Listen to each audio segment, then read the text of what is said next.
How you doing, folks? You're watching Onward with ONRIE Live, and I'm your host, ONRIE Compen. Today, I got the advocate in the house. Everybody, please welcome Rob Anderson. Rob, welcome to the show, brother. How you doing? I'm good. How are you doing today? I'm doing fantastic, man. So for those of us who don't know who you are, do you mind giving us a little intro as to who you are and what you do? Oh, not at all. My name is Rob Anderson. I'm known as both the comics devil and the comic book advocate. I love comics. I don't mean that in any other way but that. I love them, everything about them, from the smell of them to the feel of them to reading them. I've always been in love with comics since I first watched a cartoon called X-Men, The Pride of the X-Men. I know it sounds like a clanky title, but it's just what they had. It was a pilot, and it made me really want to get into these characters. The only problem was the only way to do it was to read. At the time, I was having a lot of trouble reading. I was about 12, and I was going through a very bad time in my life where they were calling me, and these are their words, retard. So it was a very troubling time in my life, and I wound up taking an IQ test and did really well. And at the same time, I was reading comics, really falling in love with them, and I learned to read them using a dictionary and a comic book. So, I mean, I learned to read literally one word at a time, like a lot of us do, but in a different type of form because I was using a comic book. The art started to make sense, and I've loved everything about them since that date and have been a fan since that date. It's my pleasure to advocate for comic books and their creators. So that's me in a nutshell. I create books about fetish monsters and more, and it's up to you to decide which one of those categories you want to talk to me about. The rest I'll leave up to my host today. It's weird being on this side of it. Usually I'm the one who's the host. I've been on for what is almost 50 panels now in the last 9 weeks. Yeah, 9 weeks. Dude, you are killing it. And I've had the pleasure of taking part in some of these panels, and you moderate so beautifully.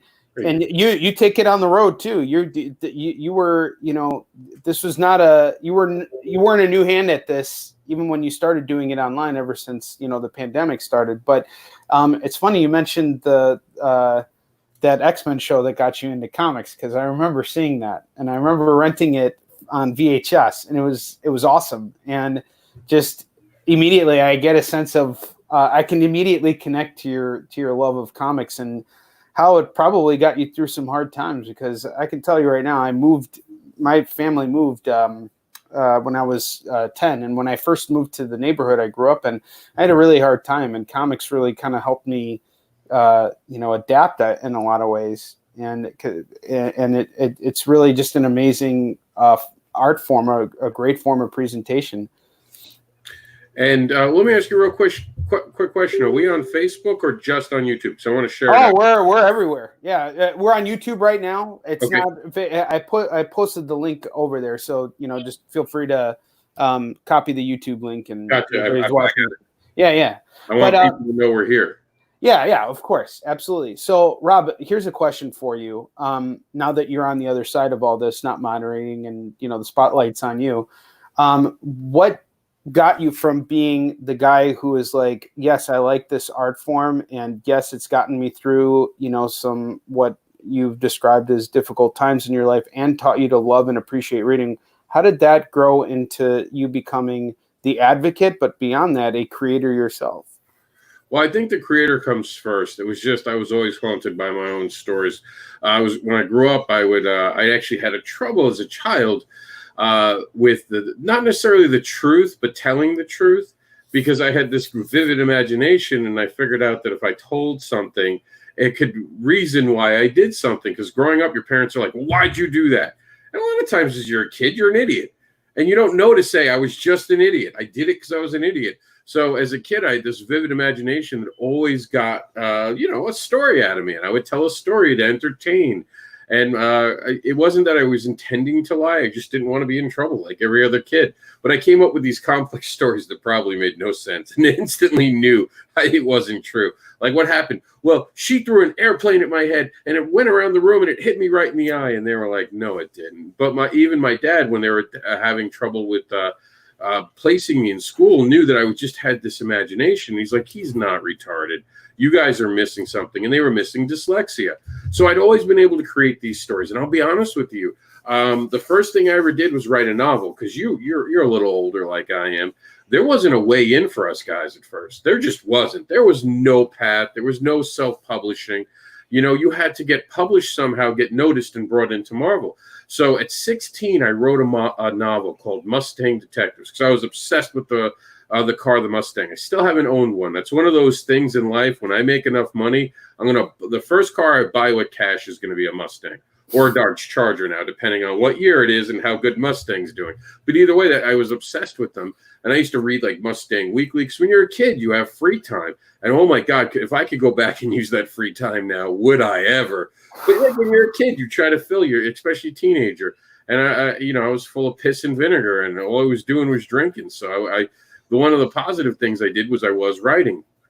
And I never got taught really how to deal with my dyslexia. I actually dropped out of high school. And one of the things I did was I wrote this novel about these detectives.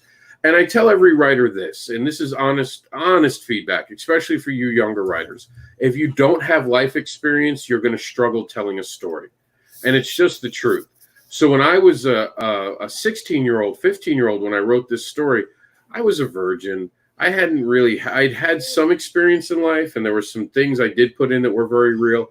But there was a lot that I just didn't understand about life yet. When I submitted the work, I didn't tell them I was a 16-year-old. They sent me back literally an offer that I could sign, and they were offering like $5,000 to publish the book, because this is back in the 90s when you actually got money to join a publisher, as opposed to now where you have to pay to be part of a publisher most times. So I was really excited, and I was going to tell everyone I knew. And then I did this thing. I sat down and started to read my book, because they wanted me to submit the rest of the book. And I remember, and I'm not kidding at all when I say this, I remember sitting down reading it and starting to cry. I was horrible. I was a horrible writer. I didn't like what I was reading. I thought I was trash. And that was it. I didn't write again until September 11th. So you're talking about 10 years. And the whole time I was still a comic book fan. I still talked about comic books. I still read them. And I talked about wanting to write a comic book. And everyone said, well, why don't you? And I just didn't answer it. I was like, I don't have time. I don't have time right now, because I'd been so hurt by that experience. And then September 11th happened, and it just so happens I have this shirt on. I figured I'd go old school for you. So this is actually the first thing I ever created by myself. And if you notice, there's a character right here that I'm trying to get the finger to work. That character winds up launching Dark Justice. And I wrote this comic after September 11th that talked about a world, and I'm not kidding you. I looked at President Bush, and I was like, well, President Bush is going to open the door for this corporate leader to come in, take over as president, and totally screw up America. And this is it right after September 11th. I'm not making fun of anything that's currently happening. I swear to you, this was September 11th. I have proof. I have all I even have a copyright that goes back far enough, which I'll kind of prove my point. So I'm not kidding. This is something I had actually written that far ago. And I remember I gave it to people, and at the time there was no iPhone. There was only the iPod, and I said he's going to have a thing on his arm where he could connect to the internet, take pictures, do all the stuff your iPhone does. And I remember people read it and they were like, first off, there'll never be a corporate president. And the thing on his arm doesn't make any sense. No object can do that much. It's like he has a laptop in his arm. Yeah.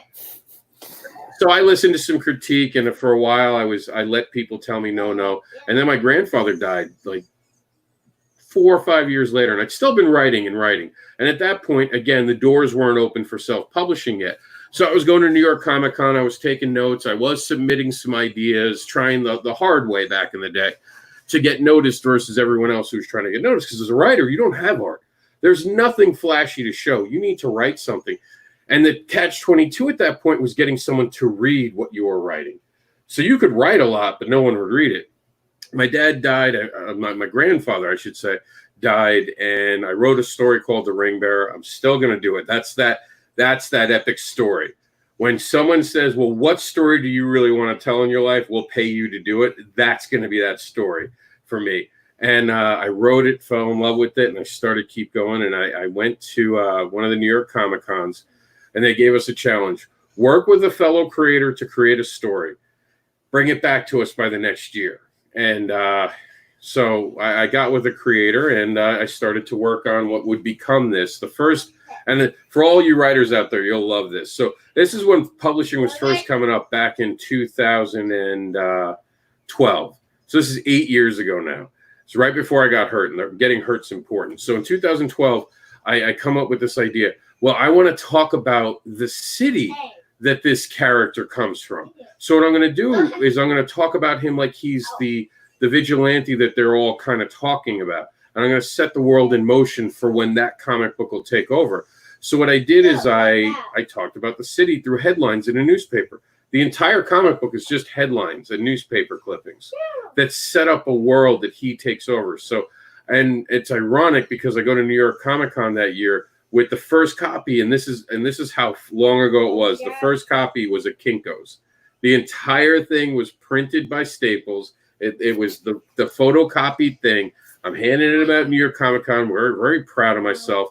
Buddy Scalera looks at it and he goes, "This is a great idea." He's like, "I've never seen a creator," because it's like you can't. And I remember last year you're like, you can't draw, and you said you couldn't get artists to take you serious, and at that point still couldn't get an artist to work with me. Didn't know what it was. I had apparently cooties back then, and I just couldn't get an artist to work with me. So I made this. He was really impressed with it. He looked at me. He's like, "This is a great idea, but you need to do better. Give me something different. Give me something more." And at that point, it was just headlines. I was like, all right, cool.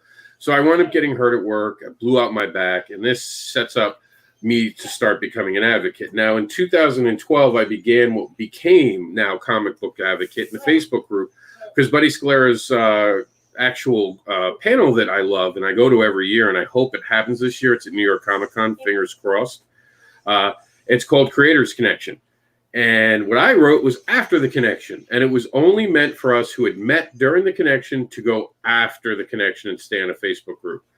And that is the origin of what becomes Comic Book Advocates, and that's 8 years ago. So I hurt my back. I suddenly have a lot of time on my hands, and all I'm doing is talking about politics, or I'm talking about these headlines and stuff. And my now ex, but wife at the time, didn't like the fact that I was sitting at home, really just because I had a really bad injury. There were days I couldn't walk. I couldn't use my leg. And she sent me to a therapist. The therapist thought I was fine. He understood why I was angry, because I was hurt at work and workman's comp was dicking me around. And I couldn't get the health care I needed. So I was very angry. And he's like, "I don't blame you for being angry." He's like, "It sounds like it's a horrible process." And just for clarity, it literally came out about a year later. I should have had emergency surgery. The entire time, the damage was that bad. I had pieces of bone in my spinal cord that were starting to scar all the tissue. So he says what you can do is find something that makes your life more positive. He's like, "I'm sure when you stress out about all these things, that's hurting your back, isn't it?" And I'm like, "Yeah, it kind of is." He's like, "Find something positive you can do." It's like, "I don't know what it is. Stamp collecting, get a hobby. Just do something positive." And I'm like, and at this point, I'm into creating, and I want to create. And I've already been telling him about ideas I have for comic books. And he said to me, he's like, "All right, well, why don't you try to do something for that?" Now, all that therapy, that's the only thing that came out of it. The rest of the time, honestly, me and him sat around and talked like we were friends. He actually showed me televisions in his house, and actually showed me pictures of his family. But that stuck with me. So I went home, and I started what became Comic Book Advocates differently, as I stopped that group from just being people from New York Comic Con to all people. And I started meeting people in the industry. And I'd already known a lot of people, because at this point in 2013, when I'm hurt, I'd already been around for 3 or 4 years. So I'd started to get the landscape of indie comics at the time. And of course, it's independent comics, but that was the big selling point at that point, was that indie comics was being born. And you could do all this self-publishing. This was a brand new thing. I don't even think Kickstarter was a thing yet too much. It was still something people were navigating. I believe it came live in 2009, but comics weren't really being utilized yet. So I start up this group, and we start talking, and we start doing things, and it just starts churning, and I'm able to help people. And then, I go to the next New York Comic Con, still no surgery, and I give them the next phase, which I expanded on it and put articles, the article clippings in, and I expanded the story. But he looks at me, he's like, "Clever, but still not enough." He's like, "Next year, you're going to have to make a comic book." And I'm like, okay. So I get with people, and I get with them, and I get an artist to sign on to do what at the time becomes Barbara Unleashed. He's like, yeah, I'll do it. I get 2 other artists to do 2 4-page stories, so I'm going to make an 8-page comic, plus I'm going to do something for Barbara. I have a whole thing going on. Every single artist fails me. And I have major back surgery.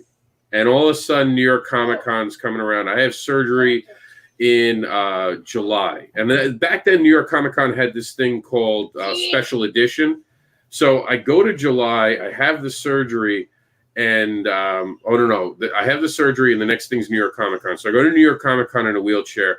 I really don't have anything yet because I'm in the wheelchair with them, but I didn't want to go, I should say, to there in a wheelchair with nothing to give. You know what I mean? That would have been the worst thing for me because I hated the fact the doctor was going to make me be in a wheelchair because I was still having trouble walking. He was afraid someone was going to hit me because I wound up having double fusion in my lower spine. And I had it in July, and I want to go in October. And he's like, if someone hits you, you can still break your back. Your bones won't be healed yet. So I'm still pushing to go. So I come up with this shirt I'm wearing. I wind up drawing. This is why I always say to my artist friends, I have official artist credit in a released comic book. So I do that.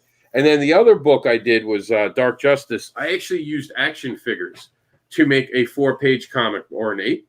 What was it, like 5 pages, I think? A 5-page comic book that talks about Dark Justice. And in the center, I put a preview for Barbara Unleashed. So that's the first comic I make. I take it to Buddy Scalara, and I say, here it is. I did a comic book. He opens up, he looks at it, and he looks at me. He's like, this is good. He's like, but what are you going to do next? And I was like, what do you mean? He's like, you got the skill. Go out there and make a comic book. Make a real one. It's time. And I was like, okay, yeah. So this is 2013. Of course, I had a couple bad years where no matter what I tried to do, it just, and creators get this, you can't get things to work the way you want them to.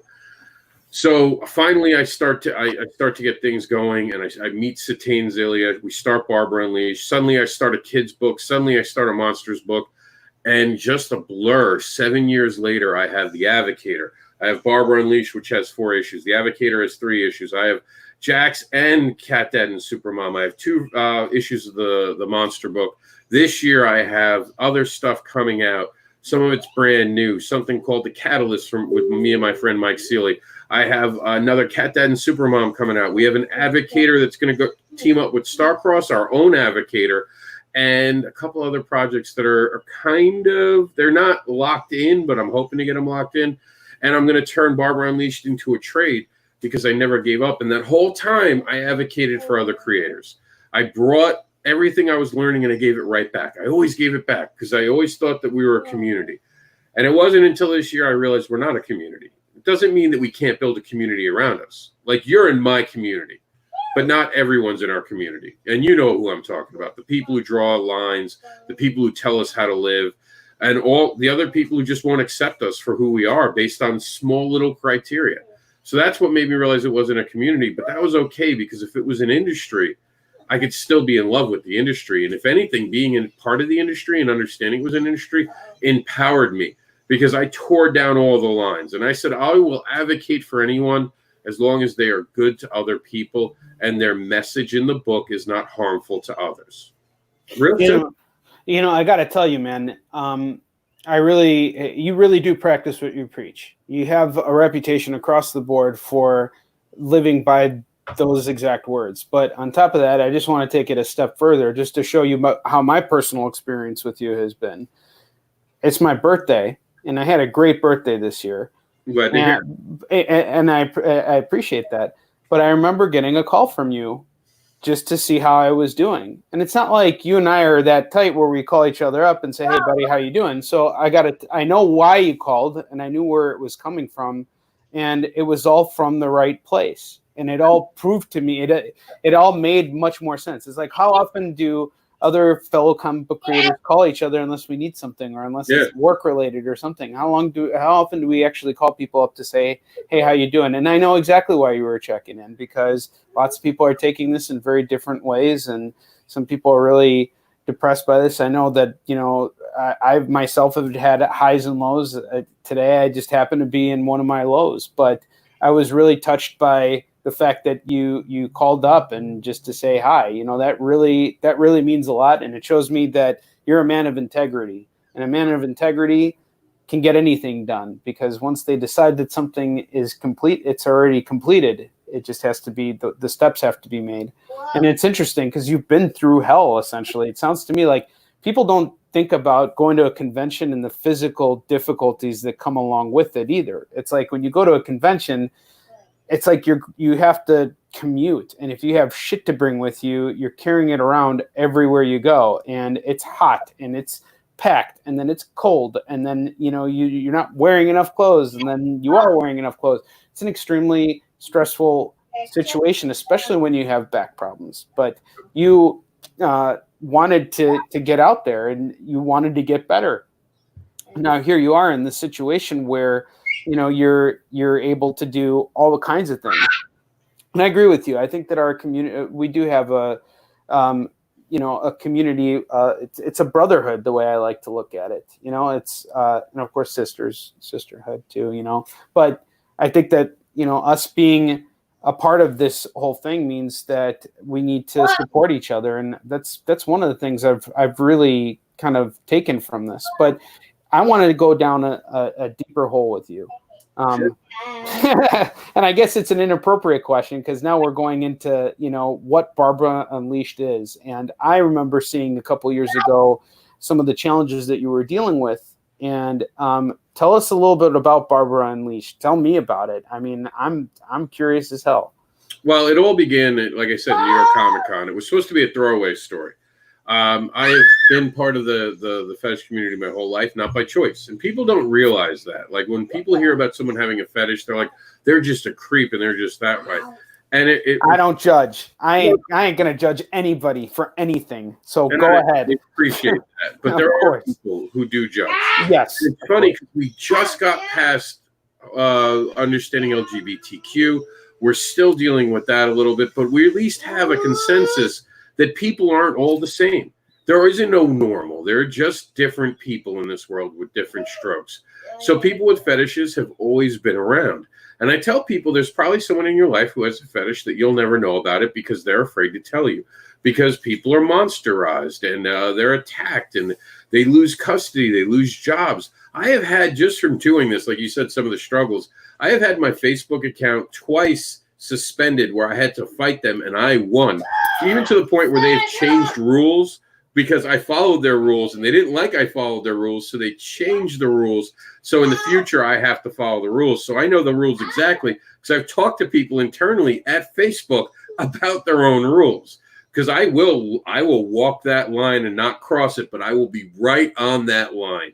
And when they try to fight me now, they're like, nope, you're right. You follow the rules. Sorry. And it's reversed. But of course, it takes 3 weeks to reverse it. I had people threaten to call Child Protective Services because I have a banner that says free hugs and spanks.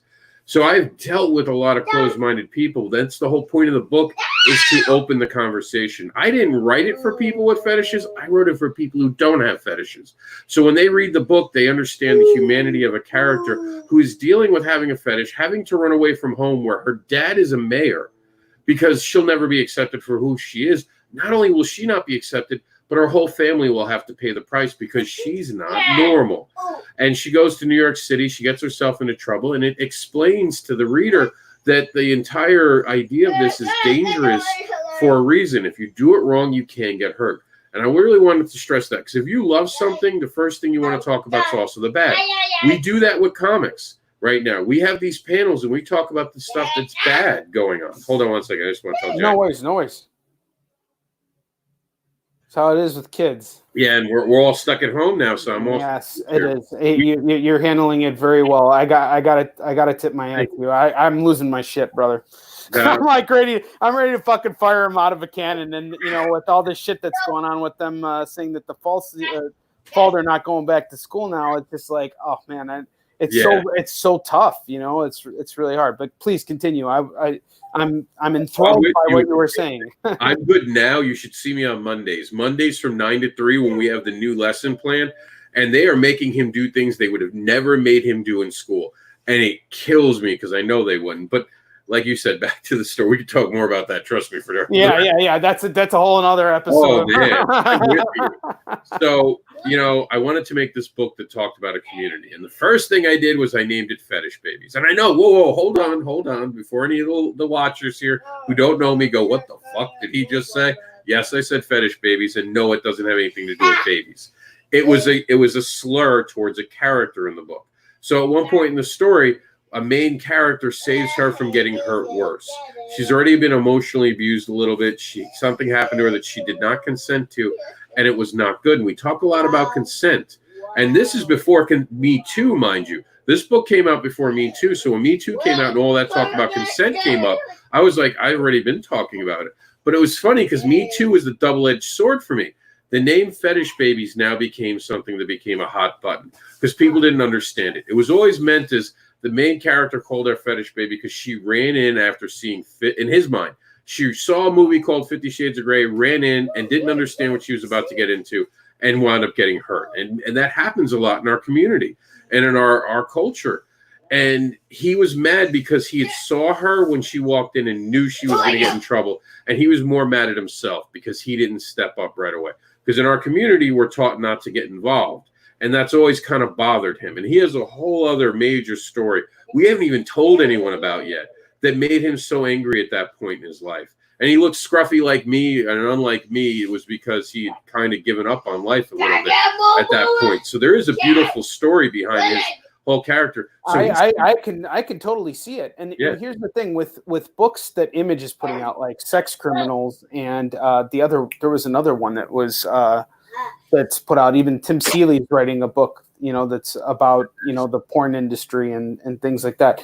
I find it hard to understand why there's this huge, to me it makes sense. Your book has as much of a right to exist as any other book and should exist because you're writing about something that people don't know about, an underworld. And what's wrong with that? Who said you can or can't write about anything? What happened to freedom of speech? That's what makes this country great, Yeah, a lot of people apparently.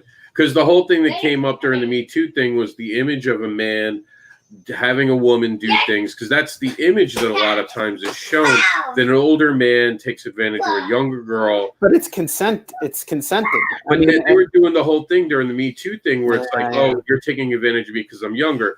No, and I'll be honest here. A woman's not being taken advantage when she's younger. She knows what she's getting into.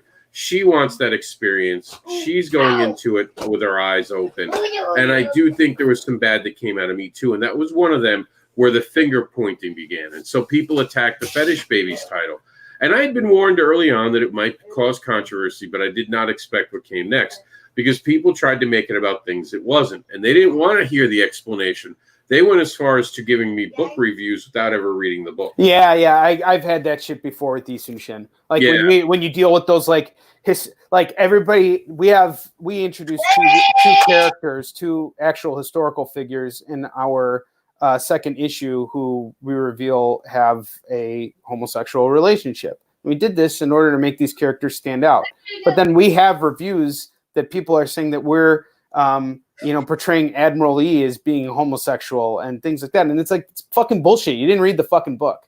And you can't have an opinion about something until you read it. And from what it sounds to me, this is more of this is what this world looks like from my point of view. And just these are my experiences. It's not here to offend anybody. It's not here to basically be exploitive just for the sake of it. I'm telling a story here. I have my experiences. And just like you said at the beginning of the show, you brought if you don't have experiences, then you don't have any stories to tell. This is a very personal and important project to you, it sounds like. Well, all of them. I have a tendency to make all the things I create are very personal to me. And I think that as a creator, that's always who I'm going to be. Everyone asks me, do I want to work for Marvel and DC? And I always say on my own terms. And that sounds so egotistical, right? Like, who the hell does he think he is? No. I need that energy. I need that control. I agree. If I start a project and you come in and you start telling me Batman's got to be a bunny, I'm going to be like, no. And I'll have to have it in my contract. Give me it. Tell me right away anything that you want me to do. because if you change it, I want to walk out clause. I want to be able to walk away from the project if you change it in a way I don't agree with. Just because I can't write that way. I'm not that kind of writer. I know it won't be my best. I'll just do what I have to do and walk away, and I don't want to ever do that. You know what I mean? Absolutely. That's why that's the power of self-publishing and being independent, is that you answer to yourself and you put out whatever it is that is important to you. You know, it's not just a matter of, hey, we're putting this out to simply jump, push up sales so that, we see 200,000 books, on board. It's a matter of actually coming out there and, putting out something that matters to you, and whatever it'll find its audience because you're pushing for it. Yeah. And that's exactly what you have to do. So when it came to the fetish babies thing, I realized I was going up the wrong way. You know what I mean? I was going up the hill. It was, not only was the hill icy, but I was wearing skates, and I knew I was screwing up. And I was like, this is my ego. I'm trying to fight back because I think the title's clever, and I'm just trying to make it work. And I need to stop, and I need to reassess. So I did something that you never hear. I didn't reboot my book. I rebranded my book. I didn't change much about it at all. We did some stylistic changes in the release. We went from a magazine size to a regular comic book size because people told me it would sell better at stores. It did not. But I am going to be making the trade I talked about earlier. We'll go back to magazine format, and it will be going to adult stores because there is interest in adult stores. That's fantastic, and in a very unique method of distribution. Well done thinking about that. Yeah, so we're going to give it to a magazine, and that'll make more sense as a full book. They'll be able to charge more, and I'll be able to make more. So them at even cost, I will make more money, because the hidden rule is the more you print page-wise, the cheaper everything gets in production value because of the overhead cost that you can charge for it later.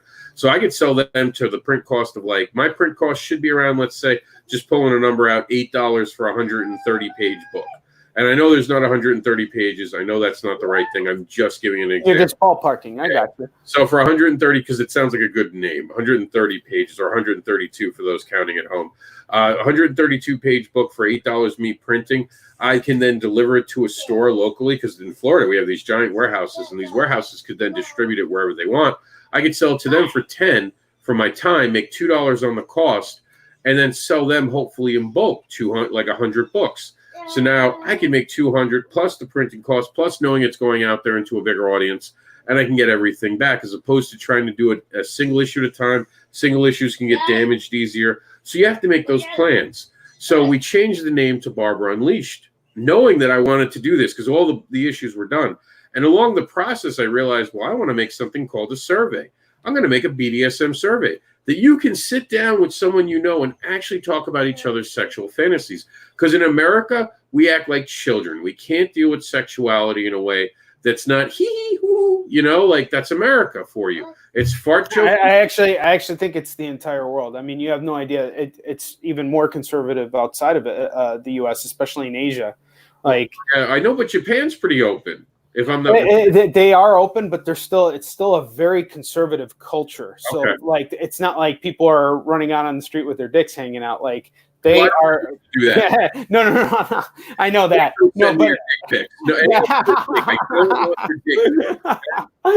No, it's more. It's rudimented in the honorific system. So like, they basically. Everybody goes to work wearing suits. I mean, yes, there is that underworld, and yes, you can go out and have a good time in Asia, for not a lot of money, especially in Thailand.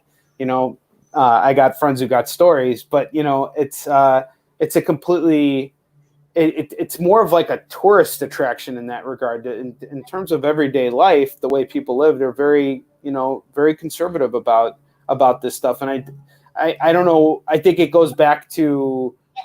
Maybe it's rooted in history over what happened back in the old days before there was religion that kind of like stopped us from having sex with animals and doing all kinds of stuff that was just kind of like considered against the norm. And of course there are some things that I am strongly against, as I'm sure you are too, when it comes to sex. Like you know, sex with children. I'm highly, highly against that kind of stuff. You know, will children grow up and be adults one day and have sex? Yes, but you know, anything that involves, you know, pedophilia or anything, like, I am very much against that. And I also get grossed out by other sexual things too, like 2 girls, 1 cup. You know, that shit makes me vomit every fucking time I see it. You know, but you know, that doesn't mean that there isn't that those, I would say, are extremes, but there's also another side of it. And I agree with you that we don't talk enough about sex with other people, especially with our partners, because most of the time, you know, it's kind of, you don't want to, you know, it's just, it's something that feels kind of, there's something in it that feels odd. So I think it's great that you're trying to break the ice on that, you know, break down that 4th wall, and let's talk about it. And it's funny because, like, everyone, like, when you go to divorces, the number one reason for divorce is always told to be about money.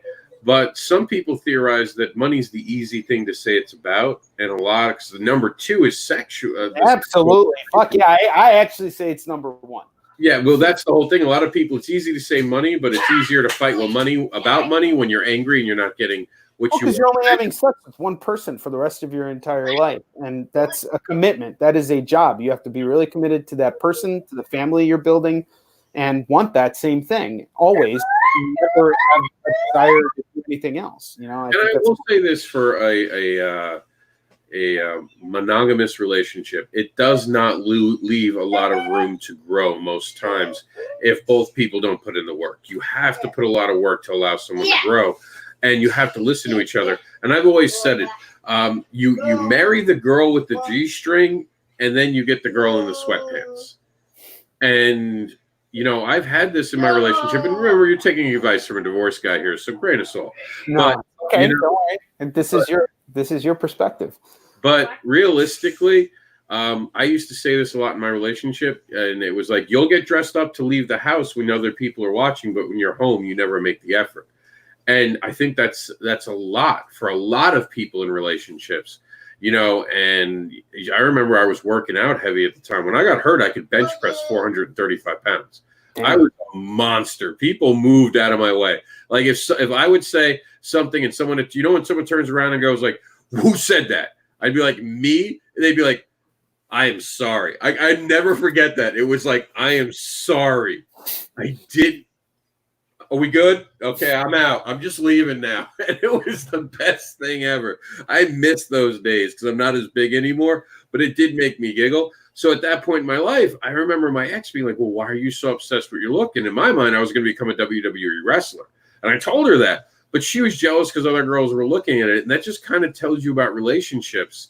You know, sometimes people aren't listening to their partner. They're building things that aren't there. And you can't do that. You know, you can't lie in your relationship. And the BDSM culture teaches us not to.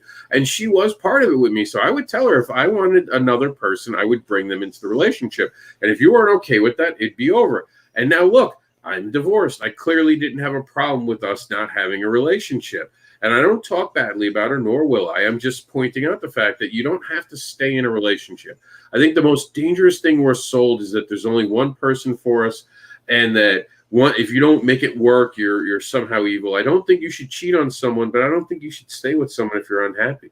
I agree with that. I totally agree with that. Don't stay with it. And that's the best thing about the BDSM culture. I run into so many people who are like, "I was married for 20 years. I did everything right, but it just didn't work. I always wanted to be in this culture. So we got divorced, and now I'm here to be who I always was." It's like we forget that those 20 years can't be gotten back.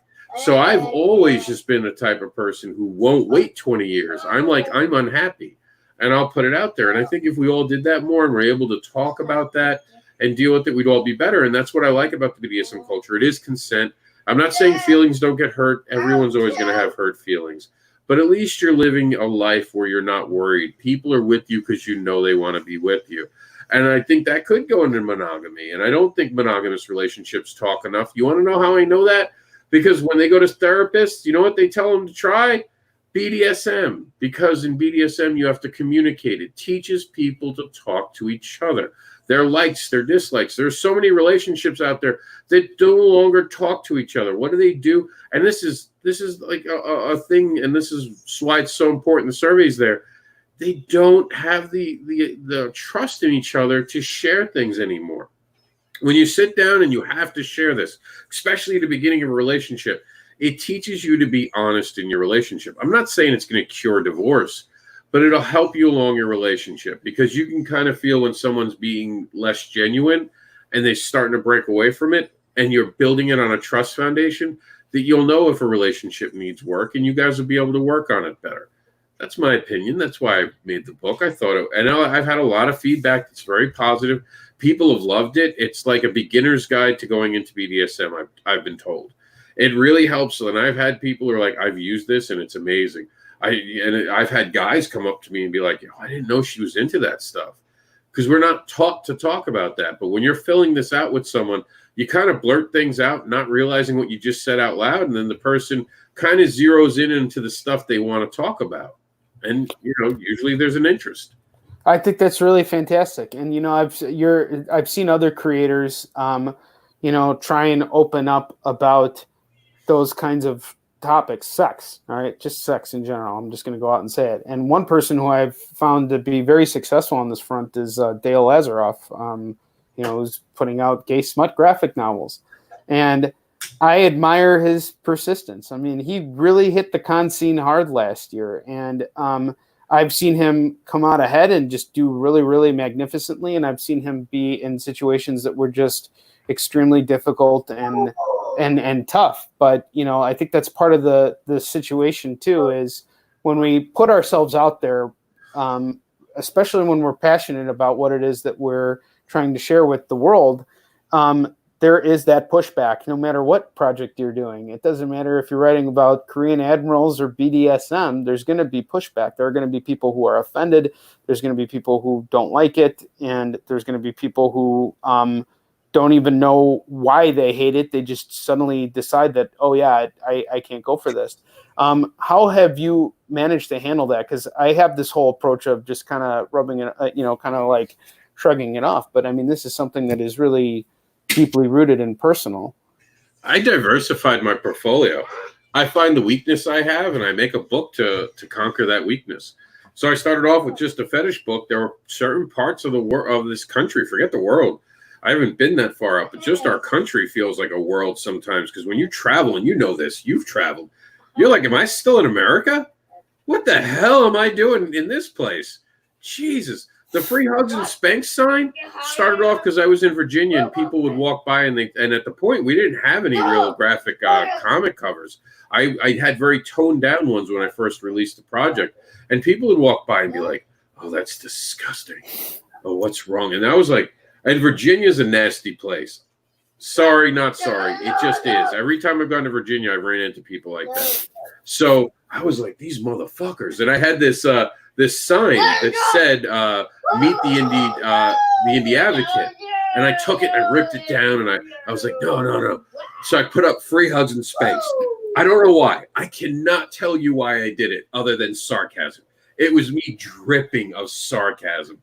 So I put it up, I light it up, and I'm like, shine on, motherfucker. Like, come at me now. Let's see you. And people started stopping and asking me why I had that sign. And I started selling books, from 0 books to selling books. So I learned to find that taught me an important lesson. Sometimes it's just us, and we got to let people say things. We got to let people hurt our feelings. Like, I don't get hurt by it anymore. Someone's like, "Oh, you're disgusting." And I'm like, "Oh, you don't know the things I would do to you." I don't care if it's a male or a female. And you should see the looks, and they stop and they walk faster, and everyone around, like, I've had people applaud from something, like the other vendors around me have applauded when someone has tried to do something. My favorite thing, and I'm sorry for those who are Wonder Woman fans out here who only met Wonder Woman in the last 10 years, because I'm going to break your hearts. That chick is hardcore BDSM. Absolutely. She's got a fucking whip and boots. I mean, dude, like, yeah. She'll whoop it, and she'll whoop your ass. It's like, yeah, absolutely. She's totally BDSM. Yeah, and a lot There's of even covers of her foot on Batman's fucking head. Sorry, I'm cutting you off. you're right. I mean, yeah. Go, and people don't. And I get these girls who are like dressed up as Wonder Woman. They walk over and they're like, "I can't believe they let you in this con." And I was like, I'm looking around. I'm like, "Who, me?" And they're like, "Yeah, you made a book about sex." And I was like, "Have you read my book?" No. I was like, "Well, how do you know it's about sex?"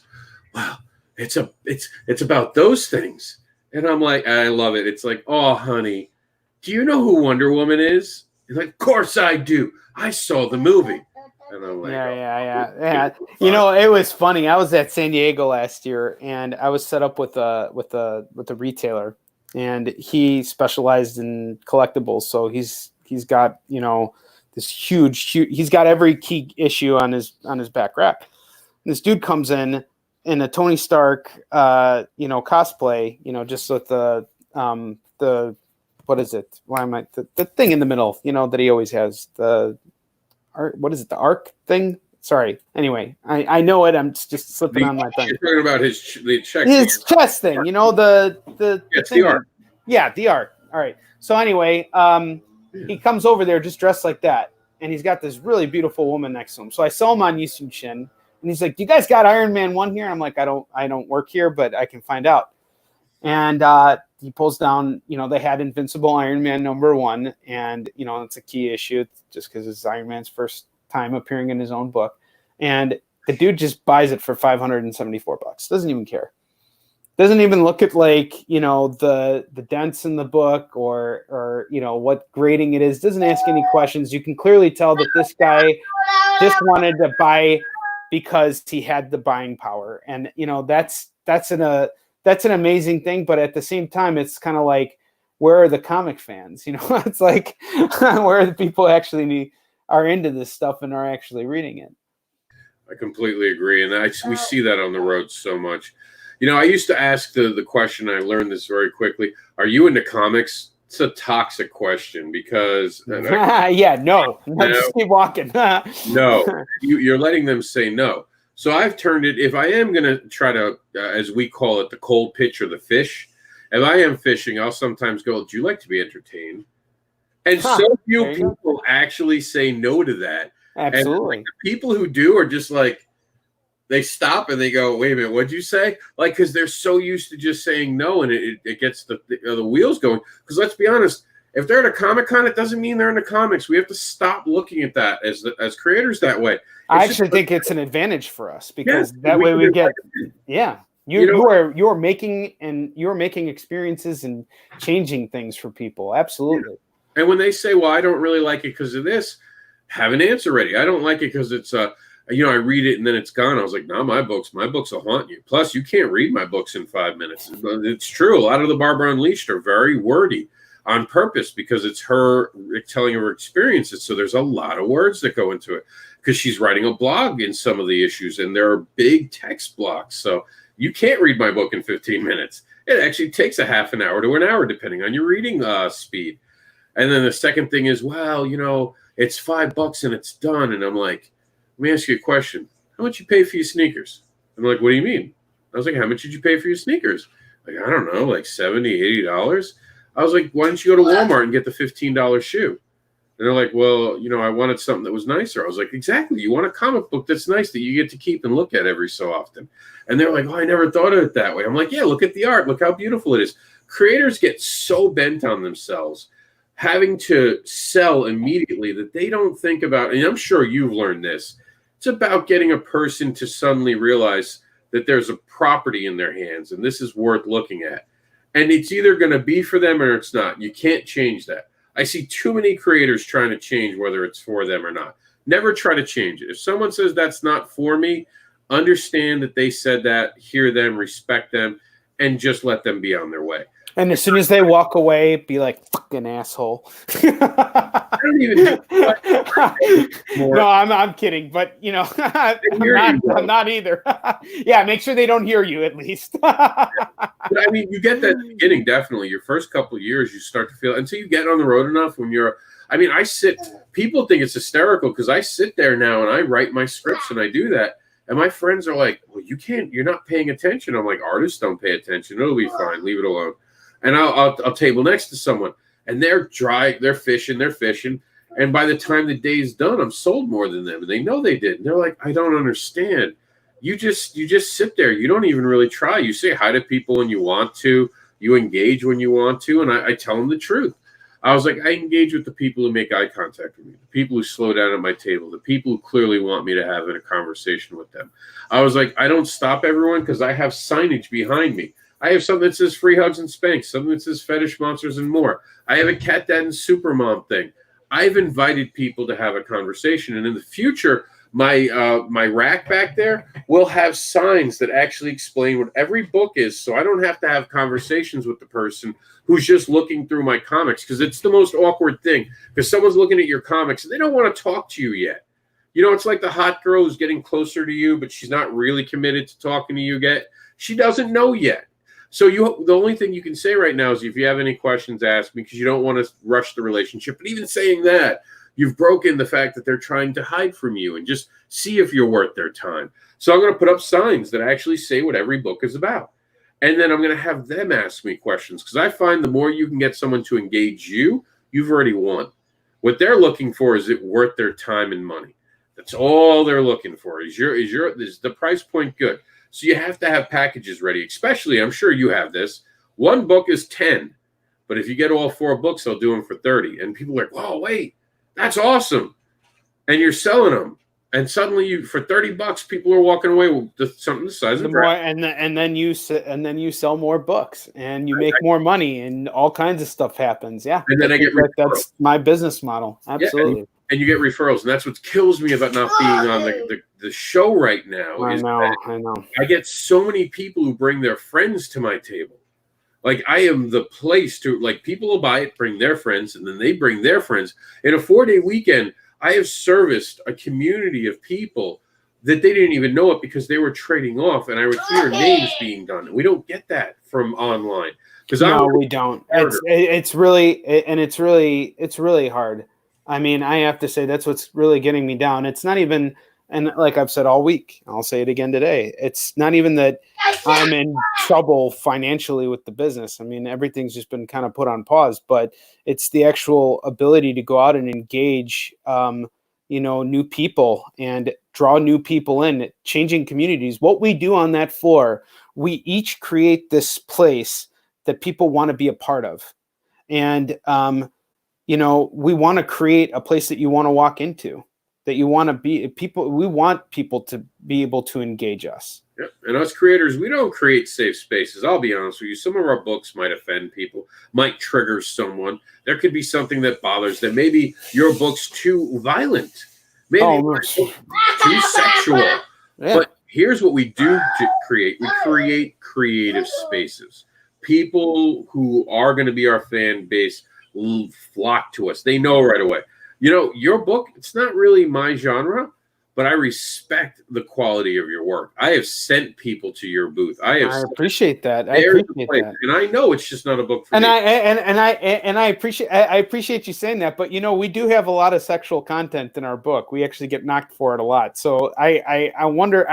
I'm get your PDF one day. Yeah. Why one day? I'll send it to you as soon as we're done. Oh, if you're going to send it to me, I won't say no. Oh, of course. Yeah, I have to tell you, I felt the same way about Barbara Unleashed, but I actually am interested in picking it up and just reading it. Yeah, let's trade it up, dude. Why the fuck not? Here we are saying, because here's the thing I've noticed too. I always thought that way. I always came in with this perception, because when we go to the floor and we're working, we're just like fucking there to do our thing. We're there to fucking assassinate and go on and do it again at the next show. And we rarely have time to look around us. And as I've been getting to know other creators, not excluding you, I learned to appreciate your projects on a whole nother level, because it's like when I see you on Facebook and you're pushing one thing, it's just like you're just another guy pushing his shit, which I want to support everybody, as I'm sure you do too, but we can't support everybody. I mean, for fuck's sake, we're not bottomless, wallets, like we all gotta fucking work, and it's hard. It's hard to shut people down, but I also am very selective about what I support. But I really like the message of Barbara Unleashed. And plus there is controversy in it because I know what you've gone through, because you've told me and I've actually seen it happen on Facebook. I want to read your book. I want to see what all the hoopla is about. You know, I'm happy to share with you. Yeah. And it's funny, like you said, there are sometimes the only time I walk through the show floor is when I'm walking right across it at the end of the show, when I can now just make that arrow across. Because like you said, and especially I show up with my son. So I have my 5-year-old. I'm juggling him, his needs. Yep. And it sounds horrible, but I will walk him through the show, and I don't mean that the way it sounds. Yes, it sounds weird. But yeah, your kid wants to walk around. They want to. So does my kid. My kid used to walk around too when he came with me to convention. He doesn't want to stop at the comics. He wants to stop at the He wants fucking toys. Yeah, absolutely. There's no Toys R Us anymore, so this is an experience. Dad to open his wallet at all these places. So I get to know all the toy vendors really well nowadays. But like you said, I mean, you get your group. Like if I know you're at a show, I come say hi to you. Of course. Or we might hang out afterwards. You know, like one thing I've been noticing lately, it's like, you know, and I like that I'm building my network out more, because it's like now when we go to shows, we're just going to support each other even more. But like we might even be able to help offset each other's costs and stuff, like, you know, boarding and shit. You know, I was already doing it, but I mean, I think that's how we survive, is by relying on each other and basically being an advocate to one another. So I think the message you're sending and comes across very, very clearly, whether you're promoting Barbara Unleashed or Cat Dad and Mom, did I say the title right? I supported your Kickstarter, by the way. Yeah, I know. I appreciate it. Cat Dad and Supermom. And Cat Dad and Supermom, whether it's that or anything else, or the Advocator, whatever the case is, you're out there living by the message. And I consider there is no difference between the only difference between what you and I are doing are the messages that we're trying to get across through our work. And I mean, your message is pretty powerful in itself, because I've heard your pitch and it's a very interesting thing. So it's one of those things where, like, if I'm given it, I will read it. And I hope you enjoy it. You know, there's a lot of things I'm given I won't read, and I'll be like, really, you shouldn't have. And I mean that in every way. You really shouldn't have. But with something like that, like, yeah, it wouldn't be something I'd normally do. But especially if I can read it and I know it, and someone asks me about it, it helps me direct them to you. You know, like if someone talks to me about violence, I like violence, I can name 10 people right now who make. Well, I can tell you right now, I run into a lot of BDSM people at conventions. Most people don't realize that, but they're at shows all the fucking time. Oh, I know. Especially the cosplayers, you know. And I have their bat signal. Oh yeah, exactly. And they stop by at my booth because you know, we have a very sexy female character in our story.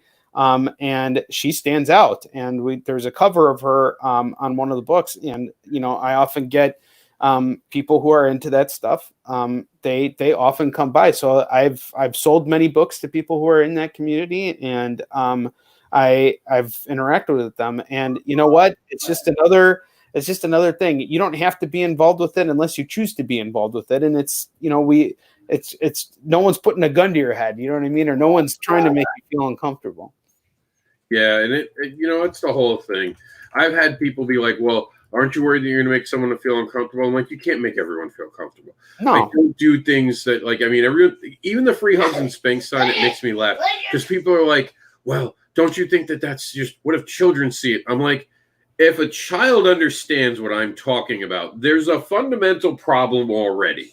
Yeah. That kid shouldn't know. This is a funny joke. And when people don't understand, and what I love about Looney Tunes, growing up with Looney Tunes, when you're a kid and you watch Looney Tunes, there are jokes for you. When you get older, you realize that there are jokes the entire we're all there for you all along. And Rob, your parents love talking to you, watching that show with you, because they were entertained. Absolutely. Rob, we're going to have to bring this to a close now, just because, as you understand, too, I'm a parent and I got to get going, and I know you got to get going, too. Buddy, I'm on to another panel. Hey, you are. Do us a favor. Direct us there. Tell us everything we need to know. You know, final shout out. All right, so if you want to follow me, the underground comics devil, go to MrAndersin.com and you can pick up some awesome stuff. If you're looking for amazing creator stuff, go to comicbookadvocates.com and you'll find all different creators, all different types. We don't hesitate to promote anyone. As long as you are not doing something that harms someone, we'll help you promote it. And you can find my amazing story about bullying and what to do when you see someone get bullied, and actually shows the power of imagination, including my little boy in the background giving us the Comic-Con noise at catdadandsupermom.com. I will see you all on the interwebs as we stand and rise together as the comic book community, culture, and industry rises past this pandemic. My man, thank you so much. Do me a favor, stick behind stage. I'm going to close up and I want to make sure we trade our PDFs. I am on board, brother. All right, thank you so much. I appreciate it. All right. What an episode. What an episode. Rob is the man. I am so looking forward to reading his books, and I'm looking forward to seeing you guys tomorrow because I have my master and mentor coming on as our guest. Tomorrow we got Mort Castle in the house, and I'm so excited for all of you to meet him. He's great. He's truly helped me out and, got me in the door, so to speak. So we'll see you then. And until that time comes, onward to victory.